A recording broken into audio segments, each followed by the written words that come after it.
I think, there's, at the end of the day, design for me, I'll do it real quick, 1 or 2 minutes.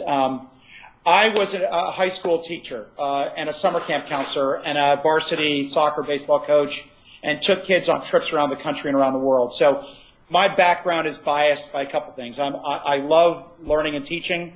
I'm just not convinced that our future school or education has to be just a newer version of what we've always done. But at the end of the day, I'm a fanboy of education, teaching, and schooling, and teachers and students. So I always push hard on what do we mean by school, but I never forget that I love school. My wife's an educator, and while I do 9-12 generally, she's the 5 through 8, every night at home we're talking about education. And then the other bias is I have a 1-year-old and a 3.5-year-old, and I'm just not convinced that things, that going to college is going to be a default arrangement when they graduate in 2025 and 2027.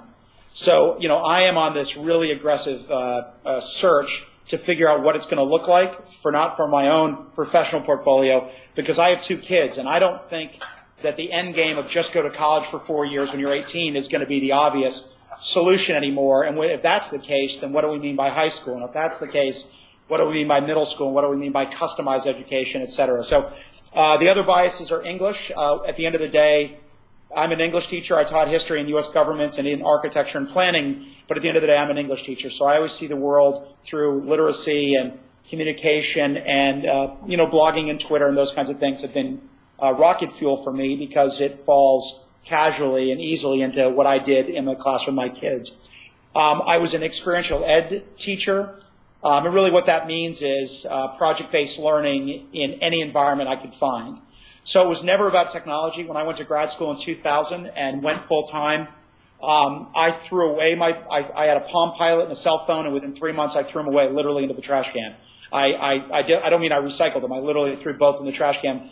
It was never about technology, other than typing 100 words per minute and loving email. I frankly didn't care less about technology and it wasn't until I left the classroom that I realized technology could tie me into a global network of professionals. But I would never choose tech over taking kids to the woods. I would never choose tech over real writing. I would never choose tech over looking kids in the eyes and hugging a kid and running on the field with a kid.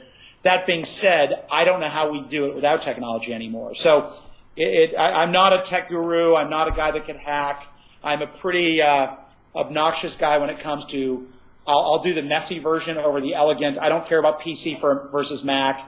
So just so you know, some of my biases, I'm not a tech teacher who needs people to get it. I'm a soccer coach and a take kids into the woods and an English teacher who loves tech because there are no boundaries anymore. So, okay, so anyway, and then a couple years back, and this is the last biographical piece, just more on the bias side. I was really interested in why do my concrete cinder blocks not move, and how do I create a theater in my classroom? How do I create a publishing studio in my classroom? How do I get kids outside when the schedule says they have to be in room 207?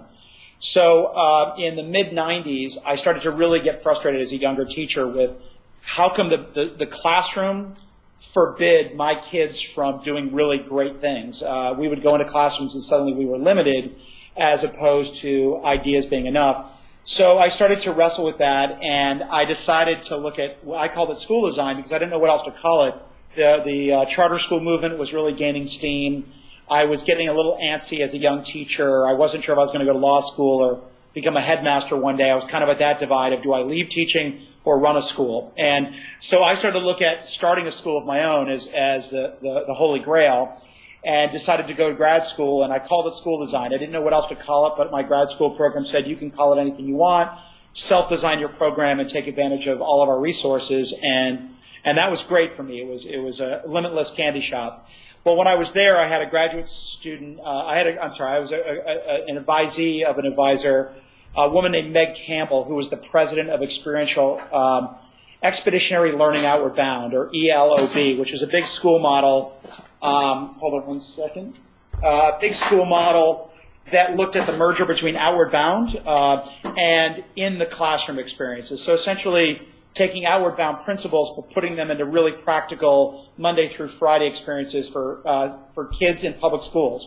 who had to learn about dinosaurs and robotics and writing and spelling inside a classroom, but they would take Outward Bound as a model, which is challenged by choice, project-based, backward design, kind of like Grant Wiggins, and it's just you're not on a climbing rope course. You're not out in the woods for 3 weeks. So I went and learned with her, and was also working with Ted Sizer. I'm not sure how familiar you all are with Ted Sizer, but he was a graduate school mentor and advisor of mine, and his wife Nancy was one of my heroes, and I worked closely with them, and again the charter school movement. So Meg started to design her own school. And she didn't have a single building. She had a bunch of rented spaces around an inner city corridor of Boston. And so for me, all of a sudden, the campus blew wide open. All of a sudden, it wasn't a perfect campus, a perfect school, a perfect classroom. It's whatever resources you have, weave them together. And it's really a scheduling issue. It's a vision issue. It's a human capacity issue. It's a professional, what do we mean by being a teacher in an agile, nomadic, urban campus? So that was where I went. And then along the way, she said, could you design one of our classroom spaces? So I started to really think about what do you mean by architecture and space and planning. And then I said to my wife soon after we were married, I think I'm going to quit teaching and go be an architect in my mid-30s, which was a ridiculously foolish adventure because that means being broke for the rest of your career and spending 7 to 10 years being licensed to be broke. And, oh, by the way, there's no guarantee of a job. And my wife said, okay, if that's where you're headed, let's go. And then the final bit is from there, I just was it's kind of like the bumblebee who aerodynamically isn't built to fly, but no one got the memo to the bee. And I was that kid. I just knocked on doors and said, I want to be a school designer, but I'm not an architect, so hire me. And lo and behold, some architectural firm did that. And then I got hooked up with some folks around the world through technology and some other means and started working with some of the best architects on the planet, and then was asked to run DesignShare, which some of you may have looked at resource-wise. And they needed somebody that was young and somebody that would look at technology and would run that outfit. So I did that, and then I went back to teaching when my son was born. And then this summer, I've just gone back to school architecture full-time. But I'm like you, I'm looking at that intersection of school environment and campus design and classroom design, emerging technology and professional development, and what is school of the future going to be, literally? What's it going to look like? How's it going to be organized? And what do we even mean by the words school and classroom? And are those up for grabs? So that's my background.